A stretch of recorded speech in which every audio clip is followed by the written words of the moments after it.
بیننده ازی پرسیدن که آیا در اسلام حزبگرایی هست؟ حزب ساختن، حزب درست کردن، بعد عضویت حزب شدن، با رئیس حزب بیعت کردن، آیا این چیزا در اسلام هست؟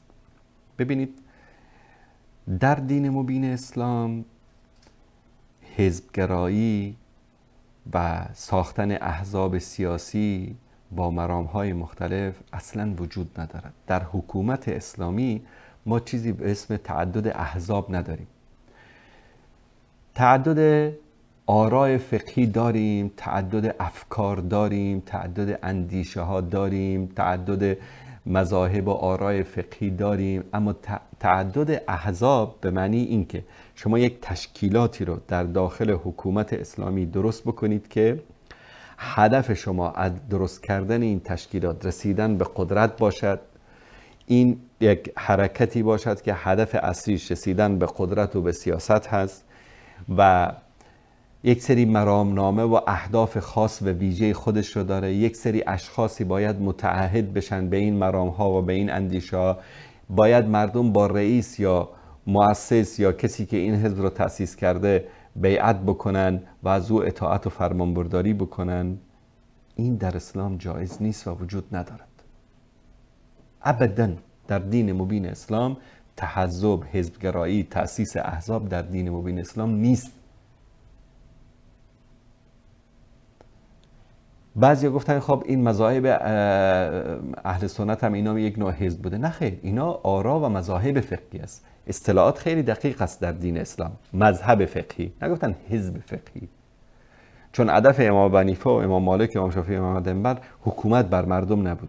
امروز احزاب سیاسی که هدفشان رسیدن به حکومت است دلیل میارن که والا مذهب حنفی و شافعی مالکی اینا هم احزابی بودن که در داخل است. نه اینا احزاب نبودن، اینا مذهب بودن. مذهب روش اجرای احکام فقهی بر اساس اندیشه یک امامی رو اینو بهش میگن مذهب، یا مذهب در تفسیر، مذهب در حدیث. اینا احزابی نبودن که مثلا ما نداریم که مثلا کسی اومده باشه با امام حنیفه بیعت کرده باشه و یک پرچم و لوگو و اسم حزب خاص داشته باشه. هیچ کدام از این ائمه بزرگوار تا زمانی که زنده بودن نگفتن مذهب حنفی، شافعی، مالکی، حنبلی. هیچ کدامشان. یک کسی بیاد مثلا یک حزبی رو درست میکنه، بعد به خاطر اینکه مردم رو قانع بکنه که بیاید با من بیعت بکنید، بیاید جزء حزب من، عضو حزب من باشید، بگه که والا امام شافعی، امام مالک، امام احمد احزاب درست کرده بودن. نه خیر. یک دلیل بیارید که این ائمه بزرگوار در زندگیشان گفته باشن که ما مثلا مذهب ما شافعی و مالکی حنبلی مذاهب ما درست کردیم، بیاید از این پیروی بکنیم. هرگز این کارو نکردن. ثانیاً اسلام یک دین کامل است. رسول الله صلی الله علیه و سلم میفرمایند که الیوم اکملت لکم دینکم و اتممت علیکم نعمتی و رضیت لکم الاسلام دینا. ما یک حزب داریم در اسلام، حزب الله هست، حزب اسلام است. الله سبحانه و تعالی میفرماید که الا ان حزب الله هم الغالبون.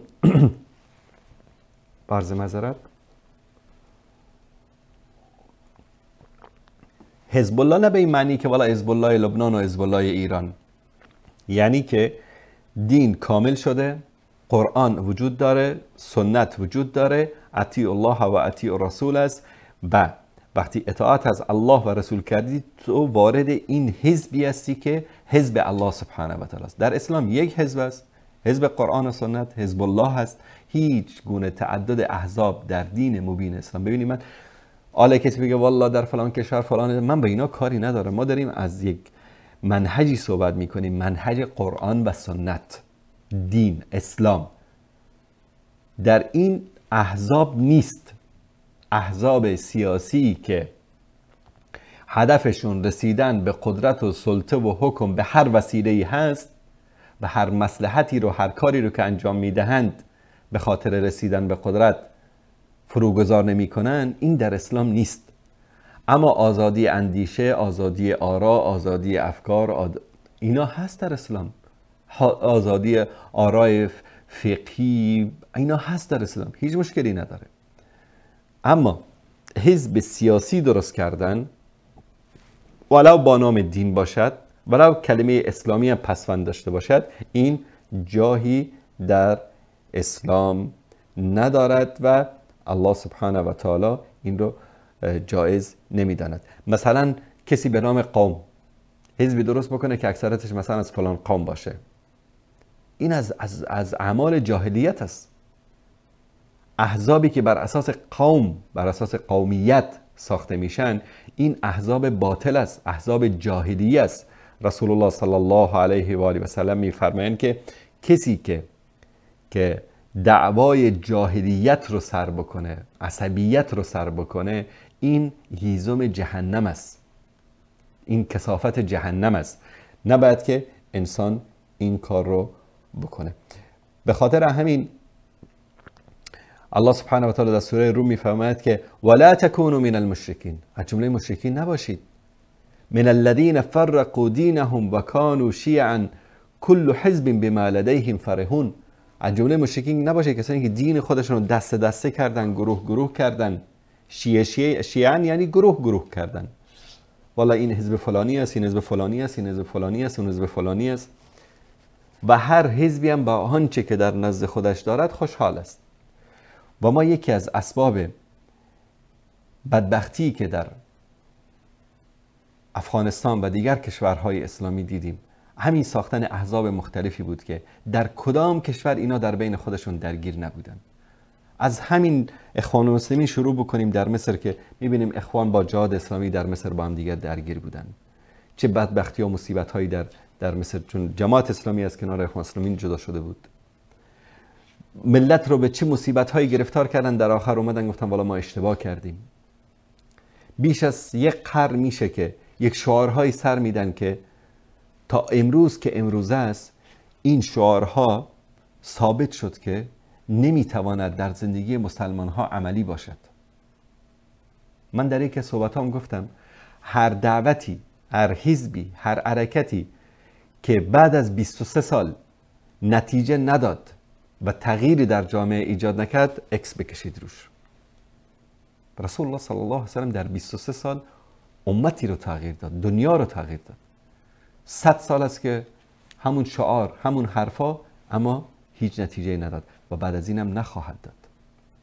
در افغانستان ما دیدیم که 7 حزب سنی و 12 حزب شیعه و چقدر ائتلافات و چقدر بسر کله زد، اما دیدیم که به خاطر مسائل سیاسی دین رو زیر پا کردن. دیدیم به خاطر مسائل سیاسی، به خاطر رسیدن به قدرت همدیگر رو کشتن، جنایت کردن. و امروز که در افغانستان یک حکومت، خدا کنه حکومت دیکتاتوری باشه، حکومت امارت اسلامی باشه، جمهوری اسلامی باشه، پادشاهی باشه، هر حکومتی که باشه، امنیت، آزادی‌های فکری اجتماعی رو برای مردم میسر بکنه، شریعت الله سبحانه و تعالی رو نافذ بکنه، در همچین حکومتی احزاب مختلف سیاسی جایگاهی ندارن. اما آنچه که در دموکراسی است که والله هر کسی میتونه حزب درست بکنه، امجدگران میتونه حزب درست بکنه، مسلمانان میتونن حزب درست بکنن، اینا میتونن. اما دوستان عزیز بیاید واقع گرا باشیم. حدود 100 سال از این شعارهای توخالی دموکراسی گذشته. در کدام کشور اسلامی اینا اجازه دادن که یک حزب اسلامی با فکر اسلامی در قدرت برسد، در قدرت بماند و بتواند مردم رو اداره بکنند؟ همین احزاب اسلامی که در بعضی از کشورها به قدرت رسیدن، با وجود همه تنازلاتی که از دین دادن، اما هنوزم دارن با اونا مبارزه میکنن. چون که جز اصول دموکراسی این است که هیچ حزب دینی با گرایش دینی اسلامی حق ندارد که در قدرت برسد و نتیجه این رو دیدیم. پس الله سبحانه و تعالی میفرماید که انما ولیکم الله و رسوله والذین آمنوا الذین یقیمون الصلاة و یؤتون الزکاة و هم راکعون. ولایت، محبت، همبستگی در بین کی است؟ الله و رسول و مؤمنین. غیر از این کسی دیگری نیست. اما احزابی که بر اساس مصالح قومی، کشوری، سیاسی و غیر افکار و ایدئولوژی خارج از اسلام ساخته شدن، همیشه دین رو، اسلام رو، مذهب رو قربان کردن به خاطر رسیدن به اهداف سیاسیشان. به خاطر همون در اسلام حزب جایی ندارد، تعدد احزاب. ببینید اصلا مشکل اینجا، مشکل بزرگ این است که شما در یک کشوری زندگی میکنید که در اون کشور یک حاکم است. مردم این کشور با این حاکم بیعت کردن، اکثریت بیعت کردن. این حاکم ولی امر است، اطاعت از او واجب است. در فقه اسلامی در یک مملکت، در یک سرزمین با 2 نفر که نمیشه بیعت کرد. احزاب اسلامی هم میان، هر کدامشون بیعت میگیرن، حکومت هم میاد برای خودشان بیعت میگیرن.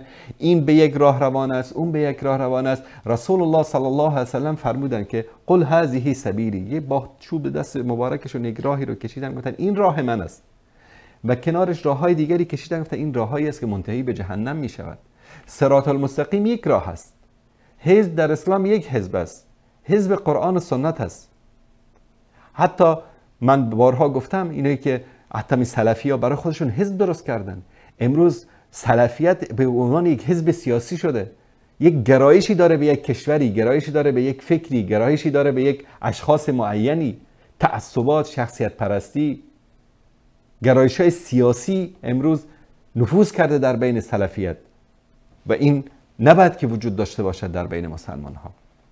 یک مسلمان برایش مهم قرآن و سنت رسول الله صلی الله علیه و سلم است، نه اینکه والا گرایش حزبم چی است، گرایش رهبرم چی است. در اسلام شخصیت پرستی، تعصب رهبر پرستی نیست.